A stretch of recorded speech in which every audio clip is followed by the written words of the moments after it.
బాణుడి భగభగలతో రాష్ట్రం అంతా మరి అగ్నిగుండంలా మారినటువంటి రోహిణి కార్తె మనం చూస్తా ఉన్నాం.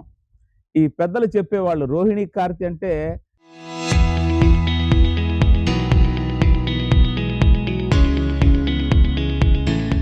ఈ రోకళ్ళు కూడా పేలిపోతాయని చెప్పేవాళ్ళు అనేవాళ్ళు. ఆ రకంగా రాష్ట్రంలో చాలా చావులు కూడా మనం చూస్తున్నటువంటి పరిస్థితి.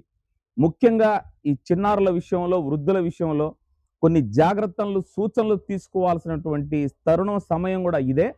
ముఖ్యంగా ఈ తీవ్రమైనటువంటి ఎండలు ఉన్నప్పుడు ఉదయం 10 గంటల నుంచి సాయంత్రం 5 గంటల వరకు ఇంటి పట్టునే ఉండడం, మజ్జిగ లాంటి పానీయాలని స్వీకరించడం, ఉప్పు అదేవిధంగా చక్కెర కలిపేటువంటి ఓఆర్ఎస్ ద్రావణం అని చెప్తాం, అలాంటి ద్రావణాలు తీసుకోవడం, మంచి పండ్ల జ్యూసుల్ని తీసుకోవడం, ఈ రసాయనిక శీతల పానీయాలకు కాస్త దూరంగా ఉండడం కూడా చాలా ప్రధానమైన విషయం.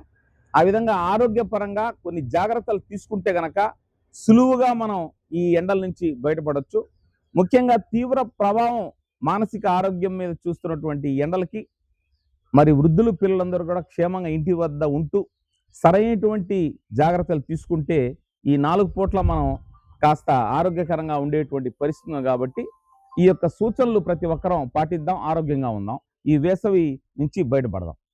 నా పేరు డాక్టర్ లావణ్య. నేను సిహెచ్సి సూలూరుపేట నుంచి మాట్లాడుతున్నాను. ఈరోజు మనం సన్ స్ట్రోక్ గురించి మాట్లాడుకుందాం. సన్ స్ట్రోక్ ఎందుకు వస్తుంది, ఎందువల్ల వస్తుంది, కారణాలు ఏంటో తెలుసుకుందాం. ముఖ్యంగా ఎండలు ఎక్కువగా ఉండడం వల్ల ఈ సంవత్సరం సన్ స్ట్రోక్ వచ్చే ఛాన్సెస్ ఎక్కువగా ఉంటుంది.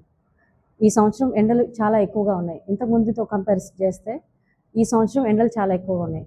ఎందువల్ల అంటే గ్రీన్ ఫారెస్టేషన్ అనేది తగ్గిపోవడం వల్ల, డిఫారెస్టేషన్ జరగడం వల్ల ఎండలు చాలా ఎక్కువగా ఉన్నాయన్నమాట. కానీ ప్రజలందరూ తగిన జాగ్రత్తలు తీసుకోవాలి. దీనికి ఏం చేయాలి? వాటర్ కంటెంట్ ఎక్కువ తీసుకోవాలి. అంటే నీళ్ళు 3 నుంచి 4 లీటర్లు కనీసం తీసుకోవాలి. ఫ్రూట్ జ్యూసెస్ ఎక్కువ తీసుకోవాలి. కోకోనట్ వాటర్, నిమ్మరసం, హనీ లెమన్ వాటర్ ఇలాంటివి ఎక్కువ తీసుకుంటే బాడీలో హైడ్రేషన్ మెయింటైన్ చేయవచ్చు అన్నమాట. డిహైడ్రేషన్ అవాయిడ్ చేయడానికి ఏం చేయాలి? ఫ్లూయిడ్ కంటెంట్ బాడీలో 3 to 4 లీటర్స్ వాటర్తో పాటు fruits, vegetable juices, fruit juices తీసుకోవాలన్నమాట. డిహైడ్రేషన్ వచ్చినప్పుడు ఏం చేయాలి? మీ డాక్టర్ని సంప్రదించినప్పుడు ఏం చేస్తాం? మేము ఐవీ ఫ్లూయిడ్స్ అనేది పెడతాం అన్నమాట. సలైన్ను అలాంటి వాటి వల్ల డిహైడ్రేషన్ని కరెక్ట్ చేస్తాం. ఈ డిహైడ్రేషన్ రాకుండా ఎలాంటి జాగ్రత్తలు తీసుకోవాలి?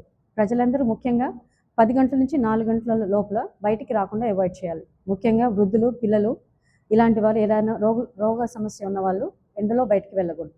ప్రయాణాలు అవాయిడ్ చేయాలి. మీకు ఎలాంటి ముఖ్యమైన పనులు ఉన్నా 10 గంటల లోపల లేదంటే 4 గంటల తర్వాత చేసుకోవాలన్నమాట. అలాగే ప్రయాణాలు కూడా అవాయిడ్ చేయాలి. ముఖ్యంగా వృద్ధులు లాంగ్ డిస్టెన్స్ ట్రావెలింగ్, బస్సెస్లో ట్రావెలింగ్ చేసినప్పుడు వాటర్ కంటెంట్ మీ దగ్గర వాటర్ బాటిల్స్ పెట్టుకోవాలి. వీలైతే అవాయిడ్ చేయవలసిందిగా కోరుచున్నాను.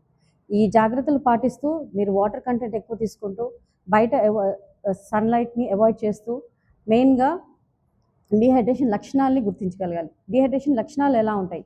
నాలుక మీద చెమ్మ తగ్గిపోవడం, స్కిన్ ఎలాసిటీ లూజ్ అవ్వడం, తల డిమ్గా అవ్వడము, లేదంటే గిడినెస్ అంటే కళ్ళు తిరగడం, ఇలాంటి లక్షణాలు ఉన్నప్పుడు డిహైడ్రేషన్గా గుర్తించాలి.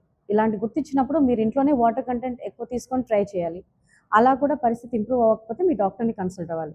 ఇప్పుడే క్యాజువాలిటీలో ఒక పేషెంట్ కళ్ళు తిరిగి పడిపోయాడు. 20 years అబ్బాయి. ఎందువల్ల అంటే గిడినెస్ వచ్చాడు అనమాట. 2 days నుంచి గిడినెస్తో బాధపడుతున్నాడు.